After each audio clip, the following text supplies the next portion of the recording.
اللہ کریم سب سے بڑا ہے۔ نبی اکرم نور مجسم صلی اللہ تعالی علیہ وسلم اللہ کے محبوب مطلق ہیں۔ ہم اللہ کے بندے ہیں اور رسول کائنات کے غلام ہیں صلی اللہ علیہ وسلم۔ ہمارا ایک بہت بڑا تعارف ہے۔ عباد الرحمن کہا ہے اللہ تعالیٰ نے اپنے بندوں کو، ہمیں کہا ہے کہ تم بہترین امت ہو۔ اللہ کریم نے اعزازات سے نوازا ہے۔ جن لوگوں کے پاس اتنی بڑی نسبتیں ہوں، اتنے بڑے حوالے ہوں، اتنی بڑی طاقتیں ہوں، ان کے پاس ظاہری طور پر اگر لوگوں کا جتھا نہ بھی ہو اور ظاہری طور پر اگر مال و اسباب وقتی طور پر نہ بھی ہوں، اقتدار، عہدہ اور بڑے لمبے چوڑے نعرے ان کے پیچھے نہ بھی لگ رہے ہوں، تو یہ بہت بڑا تعارف نہیں کہ اللہ کے بندے ہیں اور رسول کریم کے غلام ہیں؟ اور کیا یہ تعارف جینے کے لیے، زندہ رہنے کے لیے اور گردن اٹھا کر جینے کے لیے بہت بڑا تعارف نہیں؟ باوجود اتنے بڑے تعارف کے اگر کوئی بندہ کمزور باتیں کرے، کچی پکی گفتگو کرے اور وہ اپنے آپ کو بار بار مظلوم ثابت کرنے کی کوشش کرے، وہ بار بار اپنے زخم دکھائے تاکہ وہ قابل رحم قرار پائے، تو یہ باتیں ایک مومن کو، ایک مسلمان کو، اللہ کے ایک بندے کو ذرا زیبا نہیں دیتی، ذرا اچھا نہیں لگتا۔ مسلمان اعصابی طور پر، ذہنی طور پر، نفسیاتی طور پر ایک طاقتور قوم ہے۔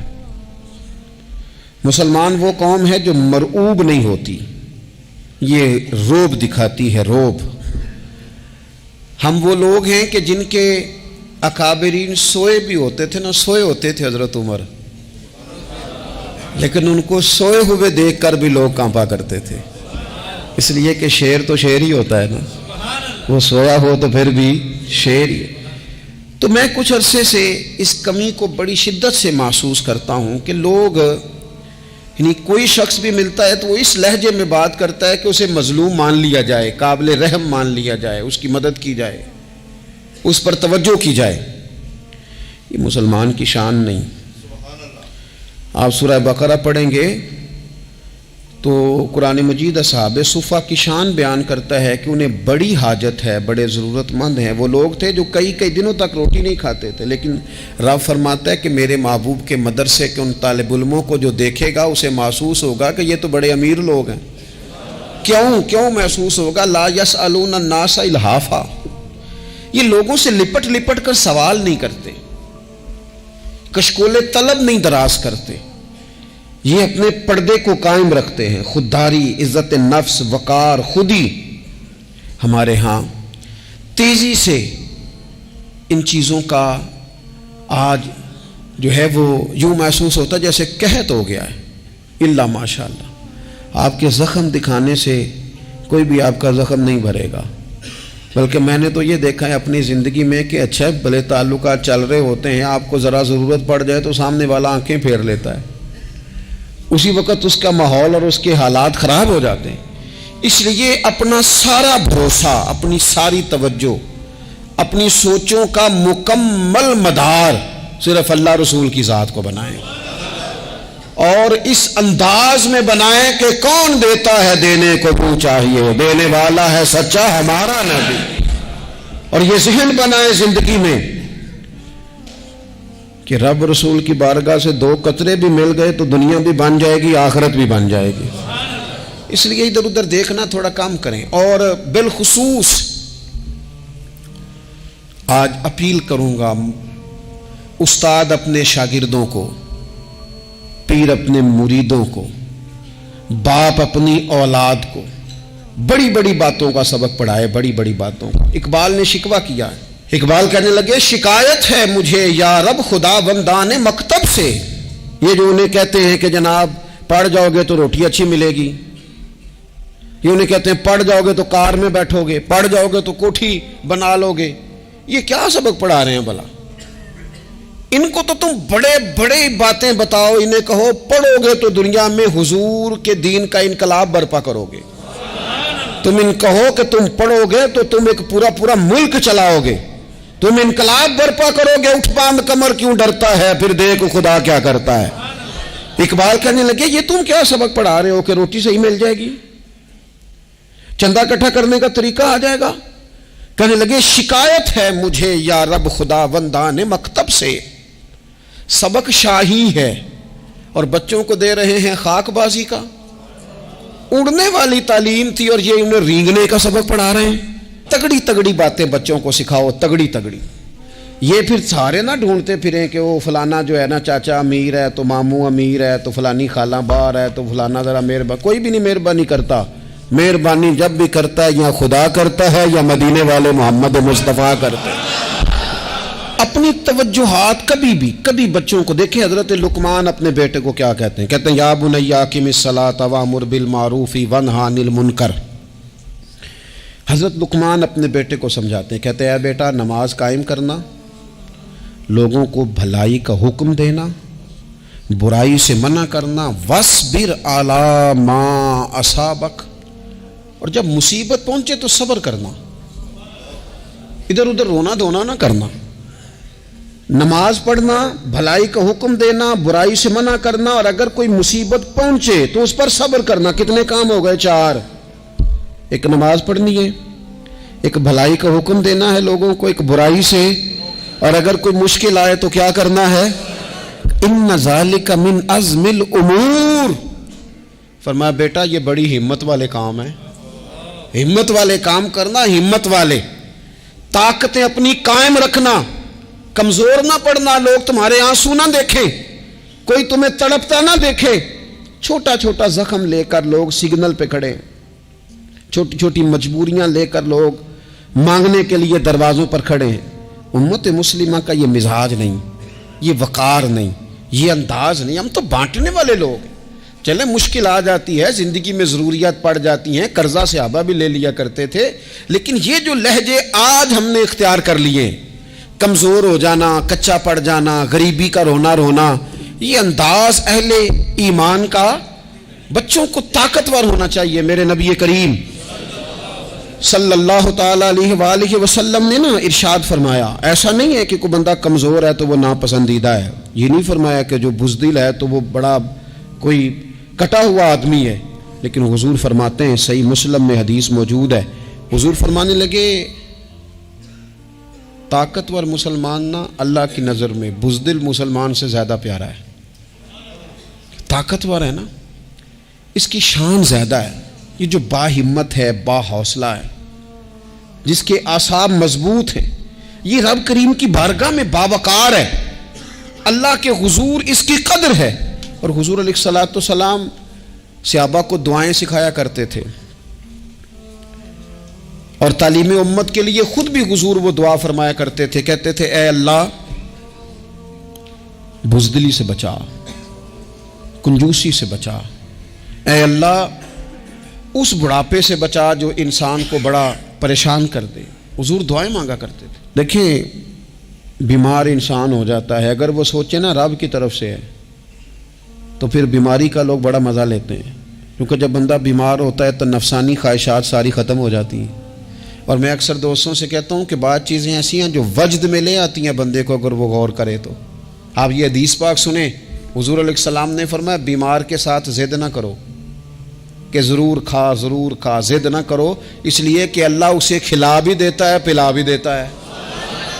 اب جب کسی کو پتہ چلے کہ میں بیمار ہوں تو رب مجھے کھلا پلا رہا ہے تو مجھے بتائیے بیماری کتنی پیاری لگے گی، بیماری میں کتنا سرور آئے گا۔ پھر تو انسان ہمیشہ چاہے گا کہ مجھے وہ چیزیں ملیں جو مجھے اللہ تبارک و تعالیٰ کی بارگاہ کے قریب کر دیں۔ دوسری بات یہ ہے کہ میدان میں جب انسان اترتا ہے نا تو اسے ایک بات اپنے ذہن میں رکھنی چاہیے کہ جیت اور ہار یہ اللہ تعالیٰ کے دست قدرت میں ہے، لیکن جب وہ لڑے تو جیتنے کے لیے لڑے۔ ہمارے ہاں نا بہت سارے لوگ لڑنے سے پہلے ہی ہارے ہوئے ہوتے ہیں، میدان میں نکلنے سے پہلے ہی وہ کمزور باتیں کر رہے ہوتے ہیں، ابھی سفر شروع نہیں ہوتا وہ کہہ دیتے ہیں نہیں جناب آپ کی بات تو ٹھیک ہے پر کیسے ہوگا، کیوں کر ہوگا، لوگ تو آج کل چلتے ہی نہیں، بڑے مسئلے خراب ہیں۔ اور پھر کچھ لوگ ایسے ہیں جن کی باتیں سن کر بندے بیک گیئر لگا لیتے ہیں، اور میں نے دیکھا باتیں کرنے والے وہیں رہتے ہیں اور کام کرنے والے کہاں سے کہاں چلے جاتے ہیں۔ یہ یقینی نہیں کہ جیتیں گے، لیکن جب میدان میں اترے نا تو پھر ہمیشہ جیتنے کے لیے اتریں۔ کوشش کریں کہ میں نے اس انداز میں نکلنا ہے کہ میں نے نہ جیتنا ہے۔ حضرت مولا علی شیر خدا کرم اللہ تعالی وجہ الکریم سے کسی بندے نے پوچھا حضور آپ ہر میدان میں کامیاب کیوں رہتے ہیں؟ فرمانے لگے جیت ہار تو رب کریم کے دستے قدرت میں ہے، لیکن جب میں اترتا ہوں نا میدان میں تو میں دشمن دیکھ کے پہلے ہی فیصلہ کر لیتا ہوں کہ میں نے اس کے پیٹ میں خنجر مارنا ہے کہ گلے پہ، میں جیتنے کے لیے میدان میں اترتا ہوں۔ تو آپ دیکھ لینا دیواریں ہلتی رہتی ہیں اور در کانپ جاتا ہے، علی کا نام سن کر اب بھی خیبر کانپ جاتا ہے۔ کیوں کہ کہتے ہیں میں ذہن بنا لیتا ہوں کہ میں اسے کاٹ کے لاؤں گا، میں ڈرتا اور سہمتا ہوا میدان میں نہیں اترتا۔ ذہن ہوتا ہے کہ آج لڑوں گا تو جیتوں گا، آج میں دیکھیں میں کیا کرتا ہوں۔ حوصلہ نہیں پیدا کر پا رہے بچوں میں، کچھ بچے بھی اللہ خیر کرے عزم و ہمت والے لوگوں کے پاس بیٹھتے نہیں، اور دوسرا ہم اپنے بچوں کا کسی کو آئیڈیل بھی نہیں بننے دیتے۔ بچے کسی کا نام لیتے ہیں تو ہم کہتے ہیں پتر چھاڑ پر آؤ، یہ دور ہی نہیں ہے۔ ہم کوئی ایسا ذوق، کوئی مزاج، کوئی طبیعت پیدا ہی نہیں ہونے دیتے۔ کچھ آنے والی نسل کا مزاج ہے کہ وہ اٹھنا نہیں چاہتی، بیٹھنا نہیں چاہتی، چلنا نہیں چاہتی، وہ چاہتی ہے میں لیٹی رہوں، موبائل میرے ہاتھ میں رہے، باقی سارے کام ریموٹ کنٹرول ہو۔ جب انسان دیکھیں نا، ایک ڈاکٹر صاحب کے پاس ایک دفعہ میں گیا تو ایک مریض کو وہ سمجھا رہے تھے، اسے کہہ رہے تھے کہ تو تھوڑی ورزش بھی کیا کر، تھوڑی ورزش بھی کیا کر، اور ساتھ انہوں نے بڑی اچھی بات کی، کہنے لگے اللہ تعالیٰ نے نا جسم میں جوڑ بنائے ہیں، یہ گھٹنے ہیں، یہ کونیاں ہیں، اللہ نے جوڑ بنائے ہیں، اسی لیے تو بنائے تھے کہ تھوڑی ان کو حرکت بھی دی جائے، لیکن اگر آپ ان جوڑوں کو حرکت ہی نہیں دیں گے تو یہ تو زانگا لود ہو جائیں گے۔ تو کام زندگی میں عزم کے ساتھ، ہمت کے ساتھ، اور سب سے بڑی مضبوطی یہ ہے کہ آپ یہاں سے مضبوط ہوں، آپ اعصابی طور پر مضبوط ہوں۔ یہ جو کمزوری ہے نا، ذہنی کمزوری، میں نہیں پسند کرتا کہ مطلب خواتین بچوں کو اس لیے ڈرائیں کہ بیٹا او ہو بلی آ گئی ہے۔ وہ بلی کیا ہوتی ہے جی؟ لیکن جو خواتین آج بھی بچوں کو بلی سے ڈرائیں گی، اچھا اس کو ڈرا بلی سے رہی ہوتی ہیں اور ساتھ کہہ رہی ہوتی ہیں ماما کا شیر، یہ آپ کا شیر بلی سے ڈرتا ہے، یہ اماں کا شیر بلی سے ڈر رہا ہے، آپ نے اسے بلی سے ڈرا دیا اور نام شیر رکھ دیا ہے۔ یہ کیسا شیر ہے کہ جو بلی آتی ہے تو بھاگ جاتا ہے؟ یہ ماحول مطلب متضاد ہے۔ یہ کاکروچ دیکھ کر چیخیں مارنا نا، یہ برگر فیملی ہونے کی علامت ہے۔ چھپکلی دیکھ کر نا چیخیں مارنا، یہ امیر گھروں کی علامت ہے، پڑھے لکھے لوگوں کی علامت۔ یہ کیا مذاق ہے؟ جو قوم چھپکلی سے ڈرتی ہے، کاکروچ سے ڈرتی ہے، اور جو لوگ کہتے ہیں ہو یہ جناب یہ تو اندر میرے وہ آ گیا ٹوکا تو یہ کھا جائے گا، تو یہ قوم انقلاب برپا کرے گی، یہ میدانوں میں نکلے گی۔ بڑے خوبصورت انداز میں ویڈیو بنا کے تو اس کو شیئر کیا جاتا ہے کہ وہ جی قربانی والے دن بکرا ذبح ہو رہا تھا تو بچہ رو پڑا۔ کیا بات کرتے ہیں آپ؟ یہ جہاد کرے گا بچہ کل کو جو بکرے ذبح ہونے پہ روتا ہے؟ اعصابی مضبوطی، ذہنی طور پر مضبوط کب ہوتی ہے؟ جب انسان اخلاقاً مضبوط ہوتا ہے، اس کی طبیعت وزادار ہوتی ہے، اس کا مزاج اسے مضبوط کرتا ہے۔ آپ ایک حدیث دیکھیں، ترمذی میں موجود ہے، حضور علیہ الصلوۃ والسلام نے فرمایا جب اللہ تعالیٰ نے زمین کو پیدا کیا تو زمین ہلنے لگی، تو اللہ نے پہاڑوں کو میخیں بنا کر، قلعے بنا کر زمین میں لگا دیا تو زمین ٹھہر گئی۔ فرشتے فوراً عرض گزار ہوئے کہ مالک تیری سب سے طاقتور مخلوق یہ پہاڑ ہیں؟ فرمایا نہیں، لوہا جو ہے نا وہ پہاڑوں سے بھی طاقتور ہے، کیونکہ لوہا پہاڑ کو کاٹ دیتا ہے۔ یا اللہ پھر لوہا سب سے طاقتور ہے؟ فرمایا نہیں، آگ اس سے بھی طاقتور ہے۔ کیا آگ سب سے طاقتور ہے؟ تو فرمایا نہیں، پانی بھی ہے۔ کیا پانی طاقتور ہے؟ فرمایا ہوا بھی ہے، جو پانی کا رخ پھیر دیتی ہے۔ مسلمانوں خدا را اس سے بڑا ذوق نہیں ملے گا۔ میں طاقتور ہونے کا طریقہ بتا رہا ہوں۔ ہمارے ہاں لوگ سمجھتے ہیں کہ میں بولتا زیادہ ہوں اس لیے میں طاقتور ہوں، میرے پاس اسلحہ زیادہ اس لیے میں یہ دیکھو حضور نے بتایا طاقتور کون ہوتا ہے۔ یا رسول اللہ پتھر پہاڑ طاقتور ہیں؟ تو فرمایا نہیں، ان پر تو لوہا ہے، لوہا طاقتور ہے، نہیں اس پر تو آگ ہے، آگ طاقتور ہے، نہیں اس پر تو پانی ہے، پانی طاقتور، اس پر تو ہوا ہے۔ تو حضور پھر مہربانی کریں بتائیں طاقتور کون ہے؟ تو یہ دیکھو نا، یہ یاد رکھو نا، یہ کائنات کے سب سے بڑے حکمت والے محبوب کی بات یاد رکھو نا۔ حضور فرمانے لگے سب سے زیادہ طاقتور وہ مومن ہے جو سیدھے ہاتھ سے صدقہ دیتا ہے اور دوسرے کو پتہ بھی نہیں لگنے دیتا۔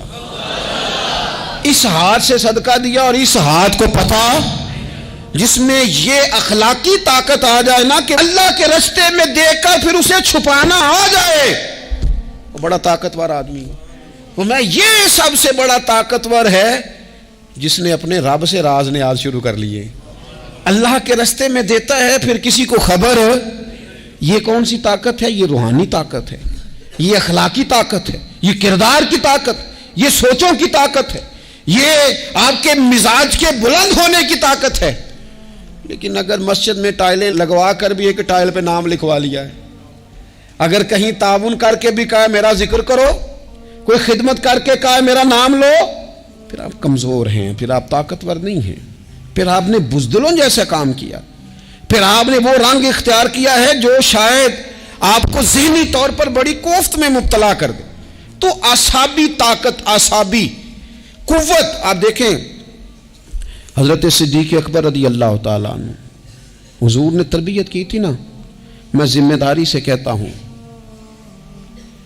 کہ تعصب کی اینک نہ کسی نے پہنی ہو، ورنہ کائنات میں عشق کی داستان ختم ہو جاتی ہے جناب صدیق اکبر پر۔ جو پیار انہوں نے مدینے والے محبوب سے کیا ہے کوئی کر ہی نہیں سکتا۔ اور ہر وقت کی جدائی، ہر وقت کی، یعنی بیٹھے بیٹھے نا حضور کے وصال کے بعد بیٹھے بیٹھے حضرت صدیق اکبر اٹھ کے نا تو ایک رستے پہ چلنا شروع ہو گئے۔ کسی نے پوچھا ابو بکر کہاں جا رہے ہو؟ کہنے لگے یار ایک دن نا محبوب 2-3 دن کے لیے کہیں گئے تھے، اس رستے واپس آئے تھے، جنہاں دے دل پر جانی وچھڑن کون روے پھر تھوڑا، یہ سب روگاں دا روگ محمد جس دا نام وچھوڑا۔ پریشان ہوں تو دل کر رہا ہے پتہ نہیں یہاں سے آ نہ جائیں۔ اتنا زیادہ محبوب کی غلامی اور نبی پاک کی محبت کا ذوق، لیکن اعصابی طور پر مضبوط کتنے تھے؟ حضور کے وصال کے بعد جس بندے نے اپنے پروں کے نیچے پوری امت کو سنبھال لیا ہے نا، اس کا نام بھی ابو بکر صدیق ہی ہے۔ ایسے ایسے سنبھال لیا، سب سنبھال، دکھ سب سے زیادہ لیکن سنبھالا۔ کوئی زکوٰۃ کا منکر پیدا ہو رہا ہے، کوئی ختم نبوت پہ حملہ کر رہا ہے، کوئی کچھ ہو رہا ہے، کوئی کچھ ہو رہا ہے، ابو بکر صدیق نے فرمایا سارے لشکر روانہ کرو، جہاں جہاں حضور نے فرمایا تھا جہاد کرو۔ فرمایا جو ایک رسی بھی زکوٰۃ کی نہیں دے گا وصول کریں گے۔ لوگوں نے کہا حضور حالات بڑے اور طرح کے ہیں، کیسے کام چلے گا؟ حضرت عمر جیسے دلیر بندے بھی کہنے لگے جناب یہ نظام کیسے چلے گا؟ تو ابو بکر صدیق فرمانے لگے عمر تجھے تیری ماں روئے، تم بڑے مضبوط مزاج کا تھا، یہ مجھے کیا پیغام دے رہا ہے؟ فرمایا عمر یاد رکھ اگر میں مدینہ منورہ میں اکیلا بھی رہ گیا اور جنگل کے درندے میرا آ کے گوشت بھی نوچ کے لے گئے تو پھر بھی میں ان اصولوں پر کھڑا رہوں گا جن اصولوں پر مدینے والے رسول نے مجھے کھڑا کیا ہے۔ ذرا گنجائش نہیں۔ ہم یہاں سے مضبوط لوگ ہیں، یہاں سے ذہنی بلندی، ذہنی پختگی، یہ حسن ہے زندگی کا۔ یہ کیا بات ہوئی؟ پرسوں فیصلہ کوئی اور تھا، سویرے پروگرام کوئی اور بن گیا، کل فلانے کا مرید تھا آج مجھے فیض نہیں ملا ادھر جا رہا ہوں، پرسوں فلانے کو استاد بنا بیٹھا تھا آج میرا پروگرام بدل گیا ہے، کل میری سوچیں اور تھیں آج میری سوچیں اور ہیں۔ جو قوم ساری زندگی تعین ہی نہ کرے وہ کام کیسے کرے گی؟ جو رستے کا آغاز ہی نہ کرے وہ منزل پر کیسے پہنچے گی؟ تو کمزور باتوں سے نکلیں، بزدلانہ سوچوں سے باہر آئیں، طے کریں زندگی میں یہ کچھ ہم نے کرنا ہے۔ میں نے کہا ہے نکلیں میدان میں جیتنے کے لیے، پھر رب کی مرضی ہے، پھر اللہ کی مرضی ہے۔ ساری زندگی صحابہ پر قرض رہا، قرضے بھی رہے، خدمتیں بھی ہوتی رہی، جہاد بھی ہوتے رہے، ڈیوٹیاں بھی ہوتی رہیں, سارے کام ہی ہوتے رہے. ہمارا یہ مزاج ہے, ایک دو کھا گیا ہے ساری خوشیاں ہی گئیں, بس سارا کچھ ختم کر بیٹھتے ہیں.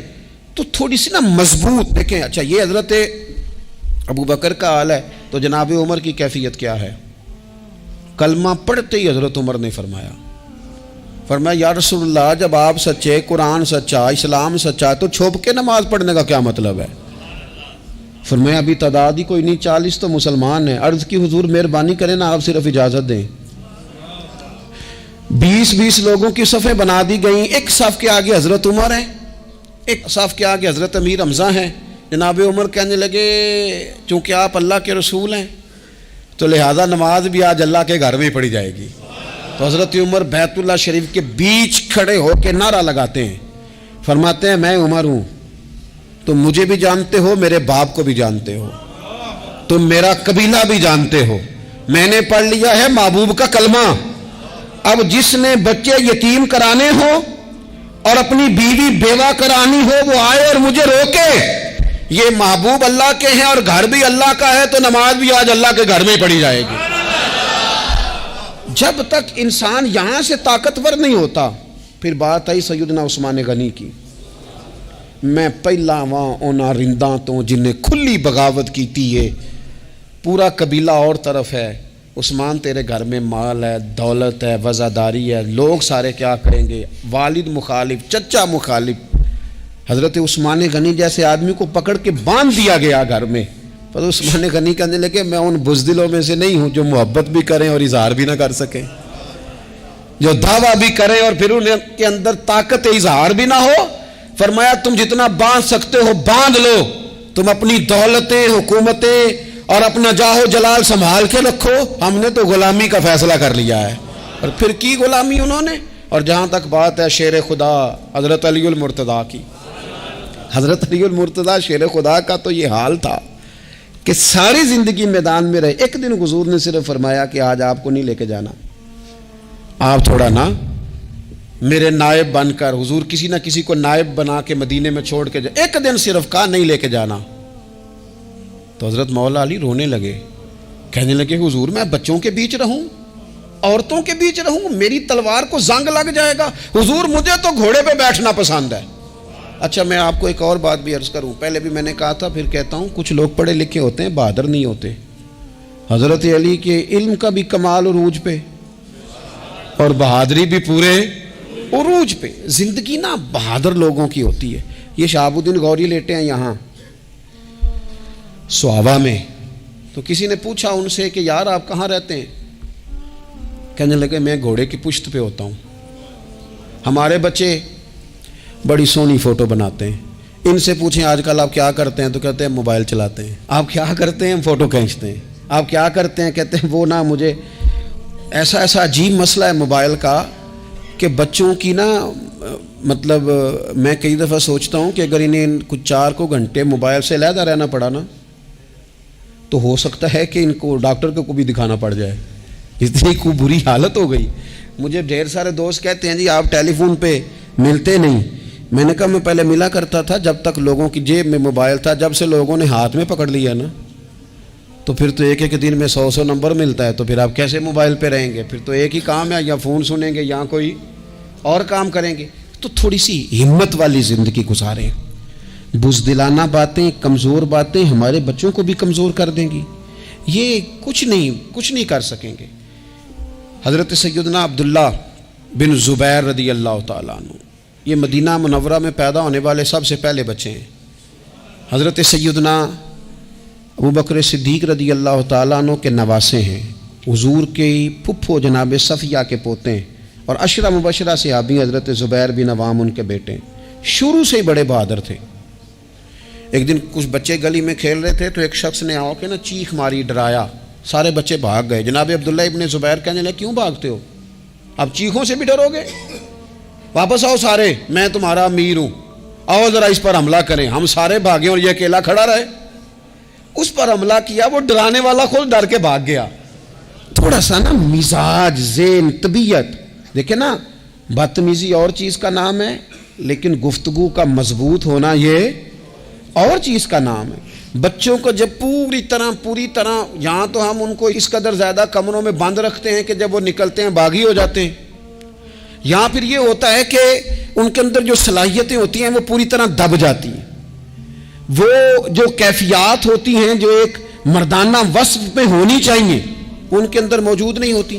اقبال کہتے ہیں آئین جواں مرداں حق گوئی و بے باکی، اللہ کے شیروں کو آتی نہیں روباہی. اور یہ جو سہمے دوست ہیں نا بالخصوص غریب طبقے سے، ان سے میں عرض کروں گا کبھی کسی کی گاڑی دیکھ کر مروب نہیں ہونا، کبھی کسی کے مہنگے کپڑوں کے روب میں نہیں آنا، کبھی نہیں. حالات کے سہمے ہوئے لوگوں کو بتا دو حالات بدل جاتے ہیں، ایک جیسے نہیں رہتے. کبھی کمزور نہ پڑیں اور جگہ جگہ اپنے دکھ بھی نہ بتائیں، جگہ جگہ اپنے دکھ نہ بتائیں. ہمت کریں. اور ایک شاعر نے کہا تھا کہ با ہمت لوگ کبھی ہارا نہیں کرتے، یا وہ جیت جاتے ہیں یا کچھ سیکھ جاتے ہیں. وہ نا میدانوں میں رہتے ہیں. کمزور نہ پڑیں. یہ جو اتنا لمبی لسٹ بن گئی ہے نا، اتنی لمبی لسٹ مانگنے والوں کی، اتنا لمبی فہرست ہو گئی ہے ہر سگنل پہ، ہر چوک میں، ہر رش والی جگہ پہ. یہ بتاتی ہے کہ لوگ اس کو آر ہی نہیں سمجھتے، کمزوری نہیں سمجھتے، طاقت والا مزاج. حضرت عمر بہادر تھے تو بہادر لوگوں کو پسند بھی بڑا کرتے تھے. حضرت عبداللہ ابن زبیر چھوٹے تھے، بچوں کے ساتھ کھیل رہے تھے، اور یہ وہی حضرت عبداللہ ابن زبیر ہیں جو بعد میں امام حسین کے قاتلوں کے سامنے ڈٹ کے کھڑے ہو گئے اور انہوں نے اعلانیہ ان لوگوں کا بائیکاٹ بھی کیا اور ان لوگوں کے ساتھ سفارا بھی ہوئے. حضرت عبداللہ ابن زبیر اور فرماتے ہیں کہ میری ماں 90 سال سے زیادہ عمر تھی حضرت اسماء بنت ابی بکر کی. جب میں نے انہیں کہا نا اماں وقت آ گیا ہے شہادت کا، تو میری اماں مجھے کہنے لگی پتر میدان میں رہنا. میدان میں بکرے کو ذبح ہوتے وقت تکلیف ہوتی ہے، جب اس کی کھال اتاری جائے پھر کوئی تکلیف نہیں ہوتی. ایسے ہی کمزور نہ پڑنا. ہمارے ہاں تو لوگ کہتے ہیں نا پتر اندروں کنڈی لے لا ساڑی نہیں لڑائی. اور جب ہمارے گھر آگ آئے گی پھر اسے ہم بند کریں گے، ابھی نہ تو بالکل باہر نہ نکلنا. کیسے قوم آگے بڑھے گی؟ جرتیں کیسے پیدا ہوں؟ اور جو کچھ کہہ نہیں سکتے وہ منوائیں گے کیسے؟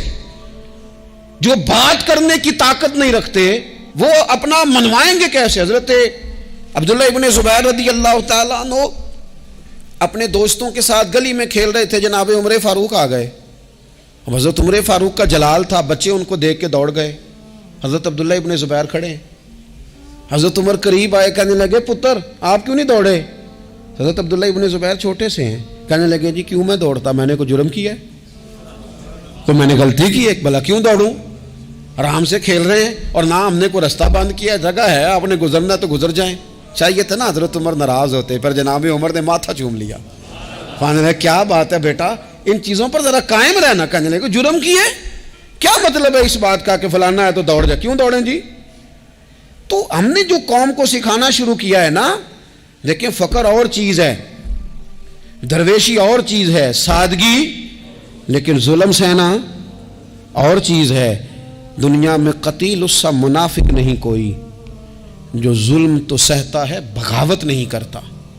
اپنی زندگی میں عزم کو، ہمت کو، نظریے کو بلند کریں، مظلومانہ مزاج نہ پیدا کریں، بلا وجہ دکھ سنا کے اپنے آپ کو کمزور نہ کریں. یاد رکھیں اگر ہم اپنے دکھ کسی کو سنا رہے ہیں اور اپنے آپ کو بڑا غریب ثابت کر رہے ہیں تو ایسا نہ ہو کہ ہمارے بچے اس کا برا اثر لے جائیں. خودداری سے جینا سکھائیں، عزت نفس سکھائیں. ہر وقت گھر کے اندر، کلاس کے اندر، اپنے دوستوں کی جمعیت کے اندر کمزور باتیں نہ کریں، رو دھو کے وقت نہ گزاریں. رونے سے بھی رات گزر جاتی ہے، ہنسنے سے بھی رات گزر جاتی ہے، ناشکری سے بھی دن بیت جاتا ہے اور شکر سے بھی. لیکن بس بات اتنی ہے کہ شکر والوں کا ذرا صحیح بیت جاتا ہے، ہنسنے والوں کا ذرا صحیح بیت جاتا ہے. زندگی میں عزم کے ساتھ، ہمت کے ساتھ لوگ جس حال میں مرنے کی دعا کرتے ہیں، معاذ اللہ، لوگ جس حال میں مرنے کی دعا کرتے ہیں، ہم نے اس حال میں جینے کی قسم کھائی ہے. اللہ تعالی ہمیں سمجھنے کی توفیق عطا کرے. آخر دعوانا ان الحمدللہ رب